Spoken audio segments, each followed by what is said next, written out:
I just woke up and someone asked me to do a video on the Roman Senate, so here's a video on the Roman Senate. The Senate is complicated to talk about because it changed so much throughout the years. But let's just say, in the early days, it was not democratic in the way you're thinking. To even be a member of the Senate, you had to come from one of Rome's most noble families. These families essentially controlled Rome like the mafia. It was like the five families of New York. Now, in the Senate, you had two major parties, the Optimates and the Populares. I would say they're kind of conservative and liberal, but it doesn't really align with Roman politics. So think of it as the Optimates were for the nobility and the Populares for the people. But you can't really think of it as party allegiance because within these parties, there were multiple factions and they all hated each other. Two that come to me are the families, the gens, or gentes if you're using the Latin, the Claudii and the Fabii. They hated each other. They were political rivals for generations. Now the Senate did have ranks. The lowest rank were called Padari, which it wasn't even a rank, it was just kind of a nickname. It means walker because to support a motion in the Senate, you had to walk over to the person whose motion you were supporting. So they were just there to get votes. Highest rank was the consulship. There were always two sitting consuls. The idea being that two consuls would stop each other from getting too powerful and too like a king. But that would go out the window the moment that it was an emergency because they put all their faith in one person called the dictator.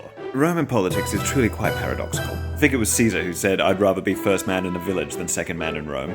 Roman bureaucracy was all a bit complicated, and there were other ranks as well, which you could only do if you'd served terms in other ranks. It's all a bit twisted.